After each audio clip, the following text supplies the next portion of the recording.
चलो,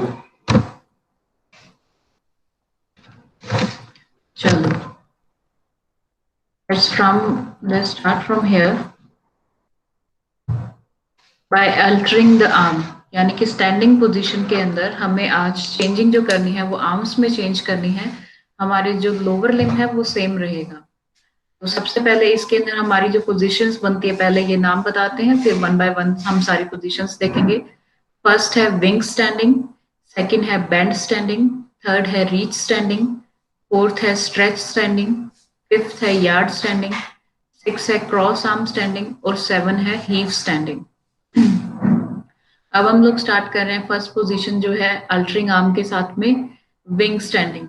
इसमें क्या है, both the hands are placed on the pelvic region of either side, यानी कि दोनों हाथ हमारे पेल्विक रीजन के पास में हमने रखे हुए। जैसे हम कई बार खड़े होते हैं अपने हाथों को ऐसे कमर पे लगा के, वो पोजीशन है आपकी विंग स्टैंडिंग पोजीशन, क्योंकि उसके अंदर हमारे पैर नॉर्मल है, जितना हम लोग नॉर्मल स्टैंडिंग में रखते हैं वैसे ही है।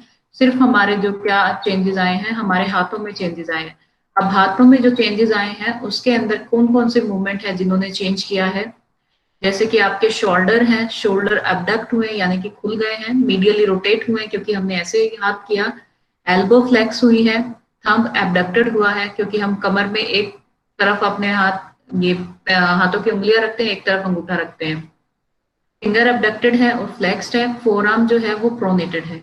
इस एक्सरसाइज का यूज करने के लिए हम कब को यूज करते हैं, जब हमें ट्रंक बेंडिंग एक्सरसाइज करनी हो, यानी कि कमर और पेट के हिस्से की बेंडिंग एक्सरसाइज करनी हो, गर्दन की एक्सरसाइज करनी हो, लोअर लिम्ब की स्ट्रेंथनिंग एक्सरसाइज या स्ट्रेचिंग एक्सरसाइज करनी हो, इन सब कंडीशंस के अंदर हम विंग स्टैंडिंग पोजीशन का यूज करते हैं। जैसे कि एग्जांपल के तौर पे अगर हम लें तो relaxing position after prolong walking और जॉगिंग, जब आप बहुत ज्यादा देर तक जंपिंग जॉगिंग ऐसा कुछ करके आते हैं, फिर आप ऐसे करके खड़े हो जाते हैं तो आप अपने आप को रिलैक्स फील करते हैं, ये पोजीशन हम इस टाइम में भी यूज करते हैं। सेकंड है आपके पास में bend standing, elbow is flexed and hands placed on the same side of the shoulder. आपके जो कोहनी होती है वो फ्लेक्स्ड है यानी मुड़ी हुई है, और हाथ जो है वो एक तरफ के शोल्डर के ऊपर आ गए हैं, जैसे कि ये।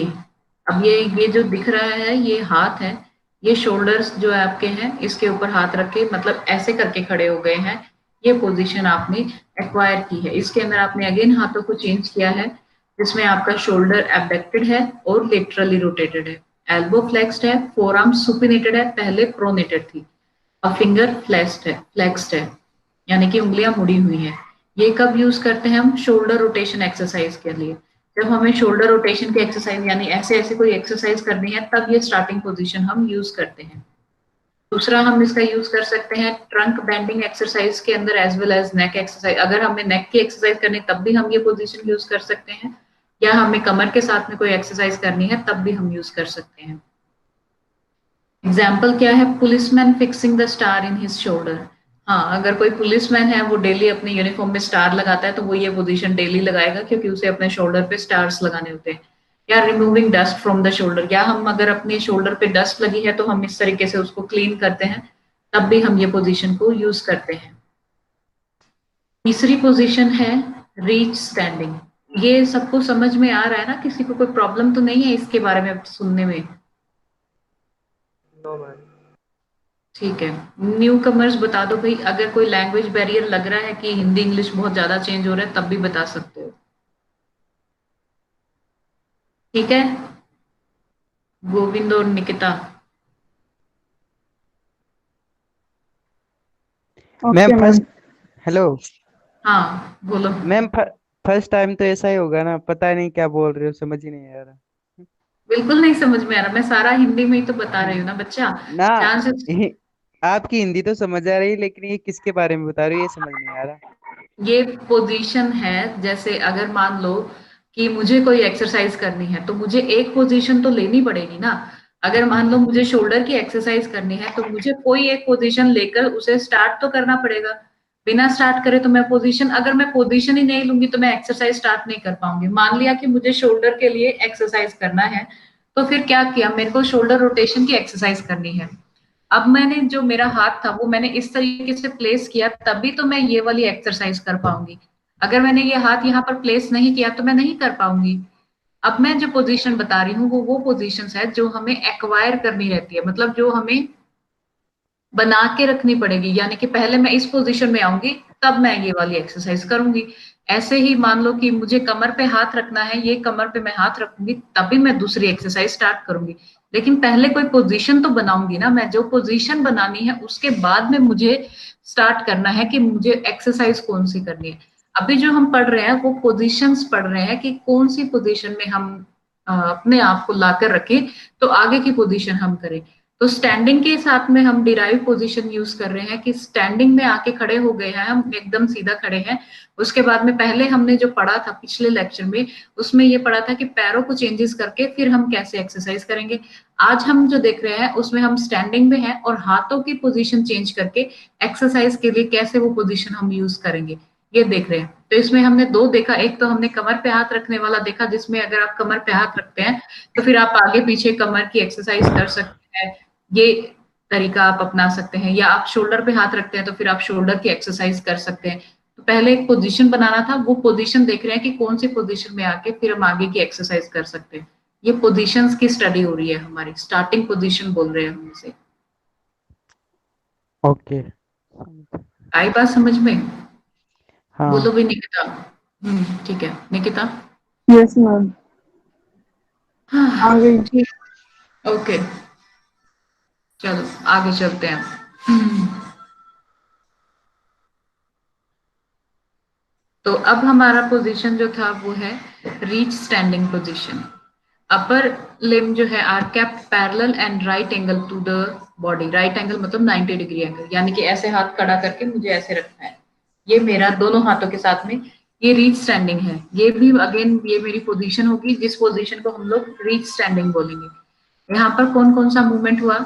शोल्डर फ्लेक्स्ड है, एलिवेटेड है, एल्बो जो है वो एक्सटेंडेड है, फोरआर्म जो है वो मिड प्रोन है, यानी कि एक ये प्रोन और ये सुपाइन होता है, तो ये मिड प्रोन है। इस तरीके से पता चल रहा है ना? ये जब काला हाथ आगे होता है तो ये प्रोन बोला जाता है, और सफेद हाथ अगर आगे होता है तो ये सुपाइन बोला जाता है, और ये बीच का जो है ये मिड प्रोन बोला जाता है।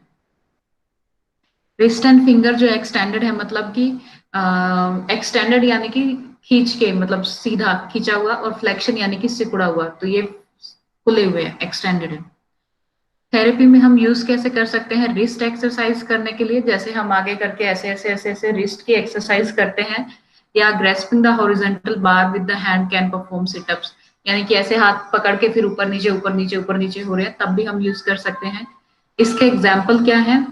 Position adapted to carry the children. अगर हमें किसी बच्चे को उठाना है तो हम ये पोजीशन लेते हैं, जैसे ऐसे करके ही हम किसी बच्चे को उठाए, ऐसे करके तो कौन उठाता है बच्चे को, सामने से लेके फिर ही उठाते हैं, तो तब ये पोजीशन यूज होती है। Walking style in the dark place to avoid dashing on the object. अगर हम कभी अंधेरे में चल रहे हैं, अंधेरे में चलते वक्त हमारे हाथ हमेशा आगे आ जाएंगे, क्यों? क्योंकि हम नहीं चाहते हम किसी ऑब्जेक्ट को टकराएं या हमें चोट लगे या कुछ गिर जाए सामान, तो हम ऐसे हाथ आगे करके ऐसे ऐसे ऐसे ऐसे, जैसे वो ब्लैक मूवी में नहीं चलता है ऐसे चलती, मतलब रानी मुखर्जी, वैसे चलते हैं हम लोग। तो वो कौन सी पोजीशन यूज करती है? रीच स्टैंडिंग पोजीशन यूज करती है। चलो नेक्स्ट है हमारे पास में यार्ड स्टैंडिंग। यार्ड स्टैंडिंग जैसे रीच स्टैंडिंग के अंदर हाथ सामने किया था, यार्ड स्टैंडिंग के अंदर दीवारों की तरफ हाथ कर लेंगे। Upper limb are kept in the sides and perpendicular to the body with the palm facing up. और पाम क्या है? फेसिंग अप है, इस तरीके से ये पोजीशन हम यूज कर लेंगे। शोल्डर अबडक्टेड है, लेटरली रोटेटेड है और एक्सटेंडेड है। एल्बो जो है वो एक्सटेंडेड है, फोरआर्म सुपिनेटेड है, रिस्ट और फिंगर एक्सटेंडेड है। ये कब यूज होता है? To perform trunk rotation and bending exercise. Trunk rotation और बेंडिंग एक्सरसाइज के अंदर हम यूज कर सकते हैं। रिस्ट और एल्बो या फिंगर की एक्सरसाइज में यूज कर सकते हैं। परफॉर्म स्विंगिंग मूवमेंट, यानी कि ऐसे ऐसे ऐसे ऐसे वाली फिर स्विंगिंग मूवमेंट्स में यूज कर सकते हैं, या रिस्ट के साथ में ऐसे ऐसे वाली मूवमेंट कर सकते हैं, एल्बो के साथ में कर सकते हैं, फिंगर के साथ में कर सकते हैं, किसी भी तरीके की एक्सरसाइज हम जो है इसके साथ में कर सकते हैं। एग्जाम्पल क्या है? Balancing while walking on the rope और रोड। अगर किसी को बोल दिया जाए कि रस्सी पर चलना है, अगर उसे रस्सी पर चलना है तो उसके हाथ अपने आप ऐसे हो जाएंगे, क्यों? क्योंकि वो ऐसे ऐसे करके अपना बैलेंस बनाएंगे। या फिर umpire wide signalling in the cricket, और अगर क्रिकेट के अंदर एम्पायर है और उसको सिग्नल देना है तो वो ऐसे ऐसे करके सिग्नल हाथों से दे देता है, तो तब ये केसेस जो है ये स्टैंडिंग यूज की जाती है, यार्ड स्टैंडिंग। नेक्स्ट है स्ट्रेच स्टैंडिंग। स्ट्रेच स्टैंडिंग सब बचपन में खेले हैं इस पोजीशन में। Upper limb is totally elevated, upper limb जो है पूरा एलिवेटेड हो गया है, up and placed parallel to the body, और बॉडी के बिल्कुल पैरेलल। जैसे कभी कभी आपको स्कूल में पनिशमेंट मिला होगा, तुम्हारे जमाने में पता नहीं क्या मिलता है, मेरे जमाने में तो मिलता था ऐसे हाथ ऊपर करके खड़े हो जाओ और क्लास से बाहर निकल जाओ, तो हाथ ऊपर करके जो हम सीधा खड़े हो जाते हैं वो है स्ट्रेच स्टैंडिंग। ये पोजीशन भी हम लोग एक्वायर करते हैं। शोल्डर फ्लेक्स्ड और मीडियली रोटेटेड हो जाते हैं, एल्बो एक्सटेंडेड हो जाती है, रिस्ट और फिंगर जो है वो एक्सटेंडेड रहेंगे। ये कब यूज हो सकता है? जब हमें स्विंगिंग एक्सरसाइज करनी हो, मतलब ऐसे हम किसी रोप को पकड़ के फिर ऐसे ऐसे झूला झूलते हैं, वो एक्सरसाइज है, या फिर हमें कोई ट्रंक की एक्सरसाइज करनी हो तब यूज कर सकते हैं। एग्जाम्पल क्या है इसने दिया है, रिपेयरिंग द सीलिंग फैन, अगर हमें पंखा ठीक करना है छत वाला, या फिर ओवरहेड या सिर के ऊपर से गुजरने वाली कोई चीज और ऑब्जेक्ट को उठाना है, उन सब एक्टिविटीज में। और मेरे हिसाब से तो भैया पनिशमेंट में सबसे ज्यादा यूज होती थी ये बचपन में, कि हाथ ऊपर करके खड़े हो जाओ, तो ये कंडीशन आप यूज कर सकते हैं। ये है आपकी स्ट्रेच स्टैंडिंग। आगे है cross arm standing. Elbow is flexed, यानी कि हाथ जो कोहनी है वो मुड़ी हुई है, hands are placed on opposite side of shoulder, दोनों हाथ एक दूसरे के शोल्डर पे रखे हुए, मतलब सीधा इस तरीके से। ये कंडीशन जो है हमारी, ये है क्रॉस आर्म स्टैंडिंग। शोल्डर अडक्टेड है क्योंकि ये अडक्शन हुआ है इसका, मीडियली रोटेटेड है, एल्बो फ्लेक्स्ड है, फोर आर्म प्रोनेटेड है, और रिस्ट और फिंगर जो है वो फ्लेक्शन में है। ये कब यूज हो सकता है? जब आपको ट्रंक बेंडिंग या रोटेशन की एक्सरसाइज करनी हो, या फिर आपको शोल्डर की डिसलोकेशन चेक करनी होगी। डिसलोकेशन यानी कि शोल्डर अगर अपनी जगह से हिल गया है तो उसको चेक करना हो, तब भी हम ये पोजीशन यूज करते हैं। और एग्जाम्पल क्या है? वेटर्स और सेलेब्री पोजीशन। पुराने जमाने में ऐसे होता था कि तो है वो नॉर्मली खड़े रहते हैं, और पुराने जमाने में लोग ऐसे डरते डरते खड़े होते थे, ऐसे इस तरीके से ऐसे करके, तो वो बहुत पुराना जमाना है जब ये पोजीशंस यूज हुआ करती थी। अभी हम इसको एक्सरसाइज प्रोटोकॉल के लिए यूज करते हैं। या फिर नेक्स्ट है आपके पास में हीव स्टैंडिंग। यहाँ पे आर्म और फोर आर्म जो है वो kept eight right angle and shoulder cap 90 degree abducted, यानी कि ये जैसे हम बॉडी बिल्डर्स अपना बॉडी दिखाते हैं ना इस तरीके से करके, ये पोजीशन हम बोलते हैं हीव स्टैंडिंग। अब हीव स्टैंडिंग के अंदर क्या चेंजेस आया? शोल्डर जो है वो एबडक्टेड है, एक्सटेंडेड है, लेटरली रोटेटेड है, एल्बो एक्सटेंडेड है। और ये कब यूज करते हैं? शोल्डर की रोटेशन मूवमेंट, यानी कि शोल्डर की इस तरीके की मूवमेंट के लिए, और फोर आर्म सुपिनेशन और प्रोनेशन के लिए। और एग्जाम्पल क्या है? Carrying weight over the back by holding with the hand, जैसे हम कोई सामान भारी उठा रहे हैं इस तरीके से, तब हम ये पोजीशन यूज करते हैं। और सिंबल ऑफ सरेंडर, जब हम किसी को सरेंडर कर देते हैं तो हम हाथ ऊपर करते हैं, जैसे वो पुलिस वाले पीछे गन लगाते हैं तो ऐसे बोलते हैं हैंड्स अप, तो सब लोग ऐसे हो जाते हैं। जो ऐसी वाली कंडीशन है वो आपकी हीव स्टैंडिंग कंडीशन बोली जाती है। अब हमने हाथों की सारी चेंजिंग देख ली ही, कि किस तरीके से हम खड़े होने के बाद में अगर हाथों की पोजीशन चेंज करते हैं तो ये इतनी पोजीशंस बनती है। इसके बाद में आप इन्हीं पोजीशन से आप आगे की एक्सरसाइज जो है वो परफॉर्म कर सकते हैं। पैरों की हमने देख ली, हाथों की देख ली है, अब हम देख रहे हैं ट्रंक की, यानी कि कमर की। कमर से हम 3 तरीके की पोजीशन ले सकते हैं, रिलैक्स टू, और stoop standing, fall out standing. सबसे पहले है relax stoop standing. Hip and trunk are flex totally and the upper limb kept hanging. हाथों को आगे, मतलब कमर को आगे की तरफ झुका दोगे और हाथ एकदम हवा में ऐसे हैंगिंग करते हैं, जैसे हम रनिंग करने के बाद में रिलैक्स करते हैं तब ये पोजीशन लेते हैं। यहाँ पे आपका हिप फ्लेक्स्ड है, ट्रंक फ्लेक्स्ड है, अपर लिम्ब रिलैक्स है और हैंगिंग में है, लटका रखे मतलब। ये कब यूज हो सकती हैं? ट्रंक बेंडिंग और स्ट्रेचिंग मूवमेंट के दौरान, या स्ट्रेचिंग ऑफ ट्रंक और हिप मसल के दौरान। एग्जाम्पल क्या है? स्वीपिंग द फ्लोर, अगर आप झाड़ू या ऐसा कुछ लगा रहे हैं।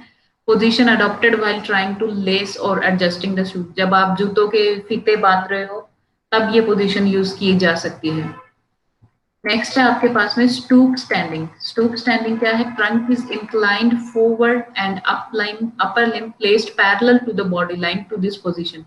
मतलब आपका ट्रंक आगे की तरफ हो जाएगा और कमर आधी झुक जाएगी इस तरीके से बॉडी लाइन के पैरेलल। ये कब यूज करते हैं? ट्रंक फ्लेक्स्ड है, हिप फ्लेक्स्ड है, शोल्डर अडक्टेड है, शोल्डर को नहीं हिलाया, शोल्डर कमर के साथ में ही रखे हैं, extended laterally rotated, elbow extended है, फिंगर एंड रिस्ट एक्सटेंडेड है। ये कब यूज करते हैं एक्सरसाइज?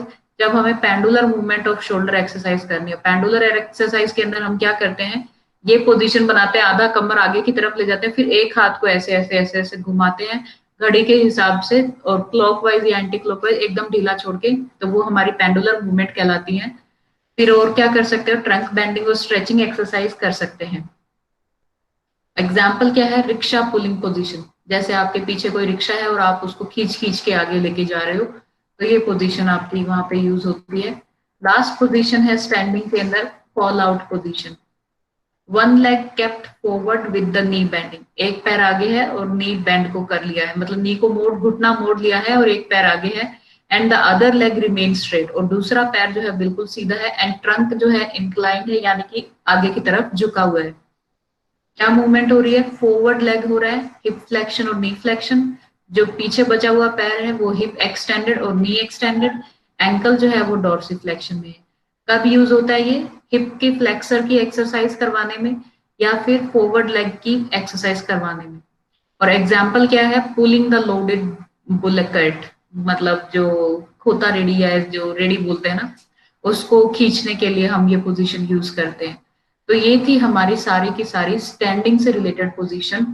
ये सारी की सारी पोजीशंस मैं आपको एक बार फिर दिखा रही हूँ, और आप लोग इनको देख के रिकैप्चुलेट कर सकते हैं कि कैसे हुआ है। ये है हमारी बेसिक स्टैंडिंग पोजीशन, यानी कि एकदम सीधा खड़ा हुआ आदमी।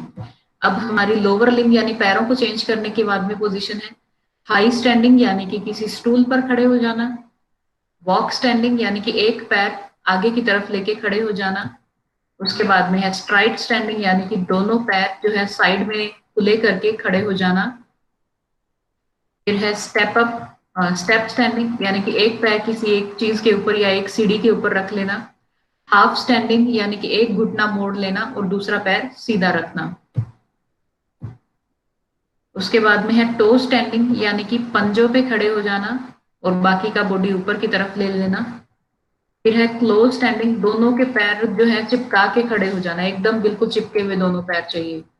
फिर है आपके पास लंज स्टैंडिंग, यानी कि एक घुटना बाहर की तरफ निकाल कर मोड़ लेंगे और दूसरे को लंबाई में सीधा रखेंगे। उसके बाद है क्रॉस स्टैंडिंग, जैसे कृष्ण जी खड़े होते हैं, एक पैर दूसरे पैर के आगे ले जाके मोड़ लेना। फिर है foot and on foot standing, यानी कि एक पैर के ऊपर दूसरा पैर रख के खड़े हो जाना। जब कभी मान लो हमारे पास में एक पैर की चप्पल मिल गई है और दूसरे पैर की चप्पल नहीं है, तो हम एक पैर के ऊपर दूसरा पैर रख लेते हैं और खड़े हो जाते हैं। ये सारी पोजीशंस जो थी, ये पोजीशंस थी आपकी लोअर लिम्ब को अल्टर करने वाली।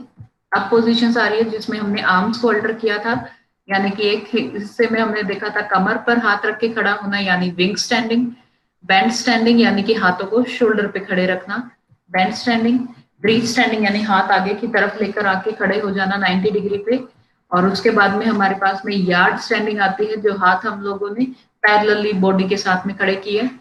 फिर है स्ट्रेच स्टैंडिंग, जो हमें पोजीशन पनिशमेंट के दौरान मिलती है, ऊपर की तरफ हाथ सीधा खड़े करके खड़े हो जाना।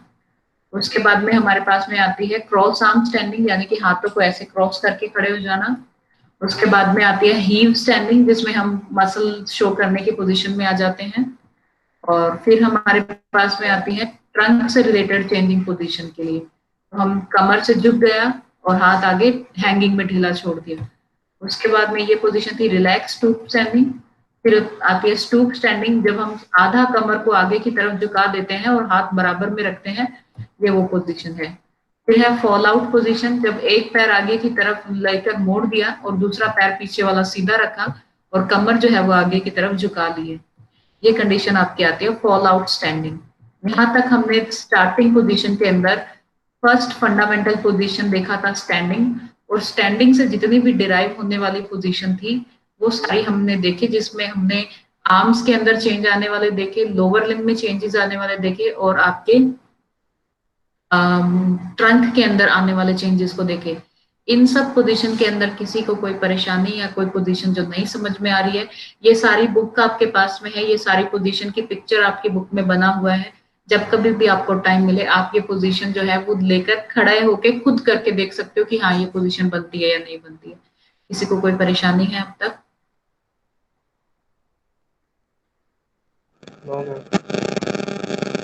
ओके, सबको सब क्लियर है? Yes ma'am. Yes ma'am. ये आर सैमोटा नया बच्चा है, क्या नाम है बेटा तुम्हारा? अजय सामोता। क्या? अजय सामोता। अजय सामोटा। हाँ। ओके, तुम आज ही आए हो? यस मैम, फर्स्ट क्लास ही है। अच्छा, और कहाँ से हो बच्चे तुम? मैं मैम ढोरसर से हूँ। दौसा? नहीं नहीं, रिंगस। Rings, okay. हाँ। ठीक है, पास ही में हो फिर तो। और आपकी 12th कहाँ से हुई है? मेरी ma'am Siddharth public senior secondary school से हुई है, कि नहीं मतलब रिंगस से आगे पड़ती है, ढोरसर गाँव है एक वहाँ पे। ओके, और मीडियम हिंदी या इंग्लिश? हिंदी मीडियम है। ठीक है, तो आज वाला कुछ समझने में कोई परेशानी आई या सब कुछ ठीक था? मैम सब कुछ करने मतलब थोड़ा बहुत समझ में आ रहा है। ओके, थोड़ा थोड़ा घर पे पढ़ोगे ना तो उसके बाद में आपको सब कुछ क्लियर होना शुरू हो जाएगा। और प्रीवियस जो लेक्चर की वीडियोस हैं वो आपको कॉलेज का जो चैनल है उस पे मिल जाएगी। आप उसमें सारी प्रीवियस क्लासेस जो है देख लेना। मेरे ख्याल से उसमें चैप्टर वाइज हेडिंग भी दे रखी होगी, आप चैप्टर 1 से स्टार्ट कर देना, चैप्टर 1 चैप्टर 2। अभी हम चैप्टर 3 पे चल रहे हैं, और चैप्टर 3 के अंदर हमारा अभी शायद 2 लेक्चर जा चुके हैं, आज ये तीसरा लेक्चर है चैप्टर 3 का। तो हम लोग ओके। सारे पोजीशंस देख रहे हैं, तो आप उस चैनल के अंदर जाके, मेरे ख्याल से अगर आप लोगों के पास में ज्यादा टाइम ना हो तो पहले आप चैप्टर 3 ही स्टार्ट करना, ताकि इस चैप्टर जो चल रहा है उससे ज्यादा कनेक्ट कर पाओगे आप। फिर जैसे जैसे आपको सैटरडे संडे वीकेंड होता है, फ्री टाइम होता है, तो चैप्टर 1 और चैप्टर 2 पे चले जाना, ठीक है? Yes ma'am. क्योंकि बाकी सब्जेक्ट्स भी आपको देखने रहेंगे ना, तो बहुत ज्यादा नहीं होना चाहिए, थोड़ा थोड़ा ओके। करके देख लेना। पर अभी आप चैप्टर 3 को कैप्चुलेट कर लेना, ताकि आपको ये चैप्टर जो चल रहा है वो सही समझ में आ जाएगा।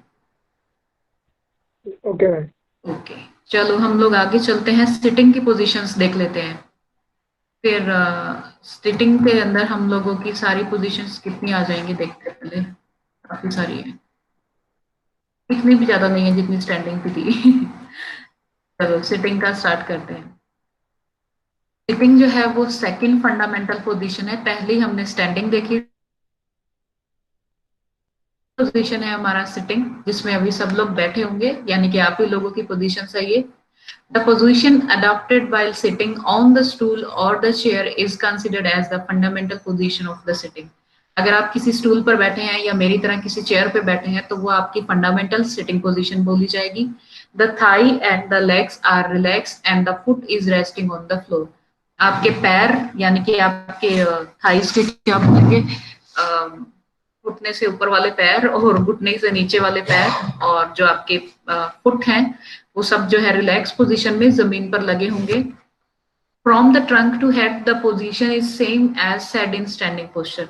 यानी कि कमर से लेके सिर तक का जो पोजीशन है वो सेम रहेगा जैसे आपका स्टैंडिंग में था, सिर्फ पैरों की पोजीशन और लोअर लिम्ब की पोजीशन बदल के हम सिटिंग में आ गए हैं। बेस ऑफ सपोर्ट जो है is more, base of support जो हमारा बढ़ गया है, क्योंकि पहले हमारा बेस ऑफ सपोर्ट सिर्फ पैरों के ऊपर डिपेंडेंट था, फुट पे डिपेंडेंट था। अब हमारा बटक्स और सपोर्ट जो है वो बढ़ गया है area wise. And the COG lies down.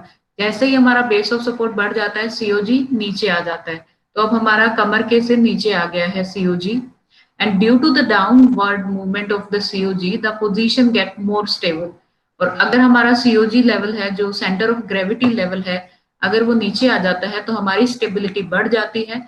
अब हम स्टैंडिंग से ज्यादा स्टेबल कंडीशन में, क्योंकि स्टैंडिंग के अंदर हम एक पोजीशन को 1 घंटे तक एक्वायर करेंगे या 2 घंटे, इससे ज्यादा नहीं कर पाएंगे, हम थक जाते हैं। लेकिन सिटिंग जो है वो हम 3-4 घंटे एक्वायर कर सकते हैं, मतलब अगर मजबूरी आ जाए तो हम 3-4 घंटे तक बैठ सकते हैं। तो ये हमारी स्टैंडिंग के कंपैरिजन में ज्यादा स्टेबल कंडीशन है सिटिंग।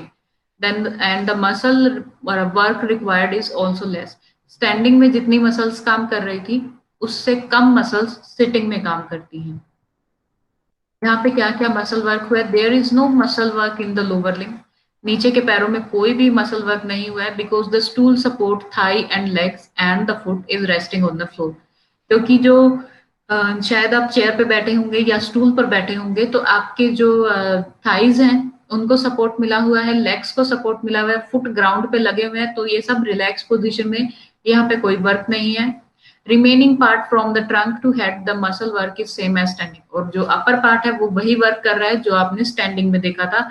लाइक इरेक्टेड पोजीशन के अंदर आपकी स्पाइन मसल्स है, आपका शोल्डर जो है वो एबडक्टेड फॉर्म में है, सॉरी एडक्टेड फॉर्म में है, नेक एक्सटेंसर जो वर्क करके आपकी गर्दन को सीधा करके खड़े, ये सारा मसल वर्क वही है जो आपकी स्टैंडिंग के अंदर हमने देखा था। अब आता है हमारा सिटिंग से डिराइव होने वाली पोजीशन, यानी सिटिंग से कौन कौन सी अलग पोजीशन के अंदर हम जा सकते हैं।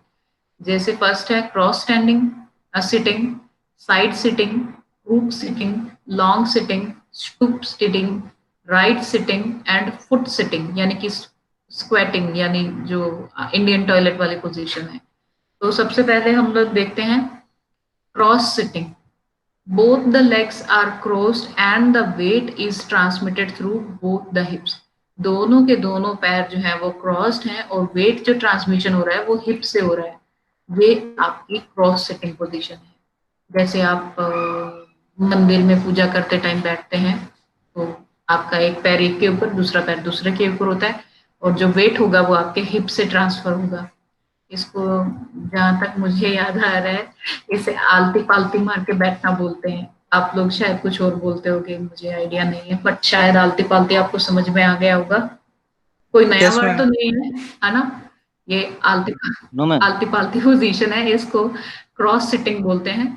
ये पोजीशन आप एक्वायर कर सकते हैं सिटिंग से। यहाँ पे both the side hips are flexed, laterally rotated और नी फ्लेक्स्ड है।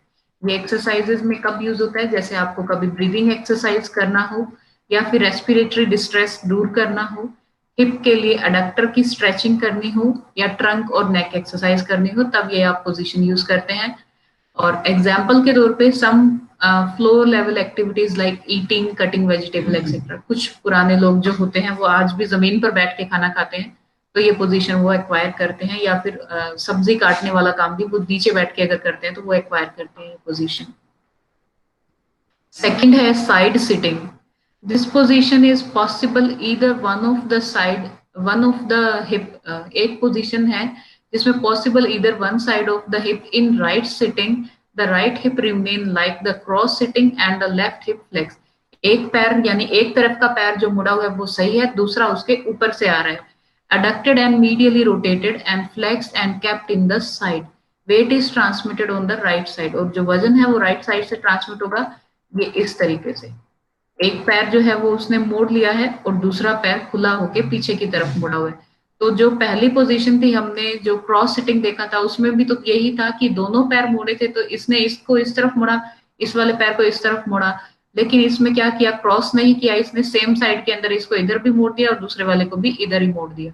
ये कब यूज होती है? जब हमें ट्रंक की एक्सरसाइज करनी होगी, या फिर prone to sitting in mat activity, या फिर आप लेट कर बैठने की पोजीशन में आते हैं, जब आप सो रहे हो और फिर बैठने की पोजीशन में आते हैं तब ये पोजीशन आप कई बार एक्वायर कर लेते हैं।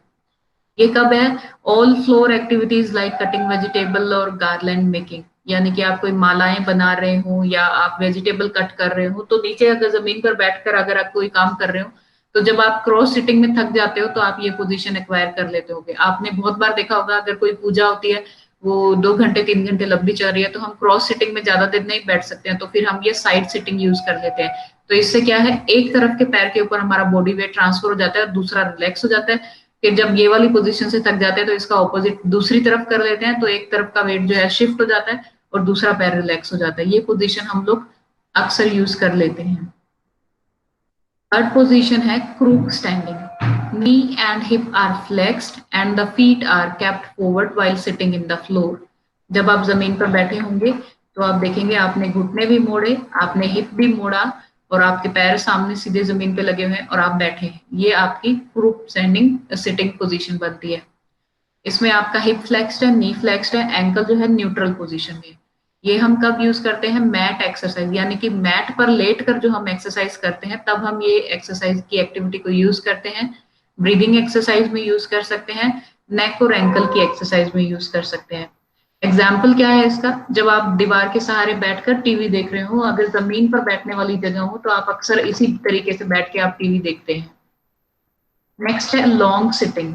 लॉन्ग सिटिंग के अंदर क्या है? आपने पैर जो है अपने आगे की तरफ निकाल के सीधे कर लिए, ये आपकी जो लाइन है ये पैर की है। हिप फ्लेक्स्ड है, नी एक्सटेंडेड है और रेस्टिंग ऑन द फ्लोर है। ये कब यूज होती है? जब आपको हिप रोटेशन मूवमेंट करनी हो, एंकल और नी एक्सरसाइज करनी हो, या ट्रंक एक्सरसाइज करनी हो। जैसे कई बार हम कहते हैं ना कि घुटना नाक पे लगाएंगे, सॉरी नाक घुटने पर लगाएंगे, तो हम ट्रंक की एक्सरसाइज कर रहे होते हैं। इस टाइम के अंदर हम ये पोजीशन एक्वायर करते हैं।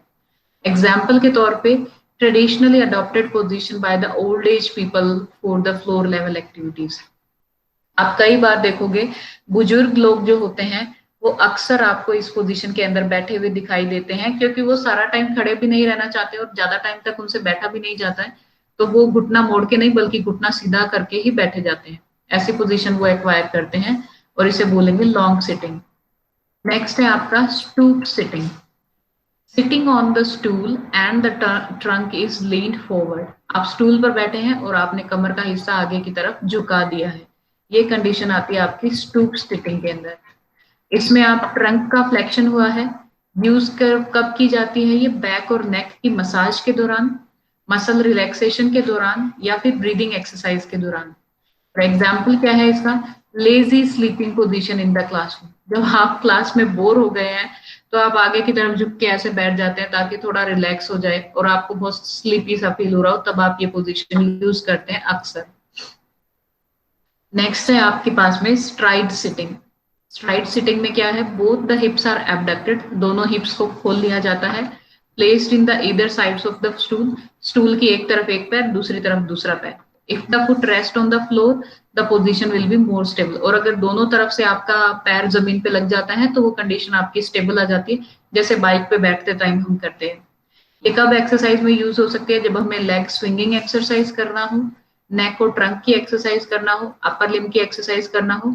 और एग्जाम्पल क्या है इसका? बाइक राइडिंग या हॉर्स राइडिंग। जब आप ये करते हैं तब आप ये पोजीशन एक्वायर करते हैं। लास्ट सिटिंग पोजीशन है सिटिंग ऑन द फीट, यानी कि पैरों पे बैठना, यानी कि स्क्वेटिंग करना, यानी कि इंडियन टॉयलेट में बैठने वाला position. Hip and knee are flexed and weight is transmitted through the feet. सारा वेट जो होगा वो फीट से जाएगा। Starting position for sit up, sit ups के लिए ये स्टार्टिंग पोजीशन है। और रनिंग रेस के लिए भी अक्सर ये पोजीशन जो है वो इससे थोड़ा सा मॉडिफाई करके ये पोजीशन आप रनिंग के अंदर यूज करते हैं जब आपको भागना स्टार्ट करना हो। एग्जाम्पल क्या है? Indian style toileting and the position adopted while washing clothes and cleaning vessels. अगर कभी कोई लोग जमीन पर बैठकर बर्तन धो रहे हैं या कपड़े धो रहे हैं तब भी वो ये पोजीशन एक्वायर करते हैं। तो ये थी हमारी सिटिंग से डिराइव होने वाली सारी पोजीशन। इनमें से किसी में कोई परेशानी?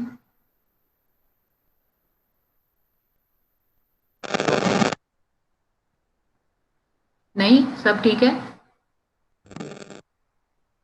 चलो आज के लिए आई थिंक इतना काफी रहेगा, वरना बहुत ज्यादा हो जाएगा ये।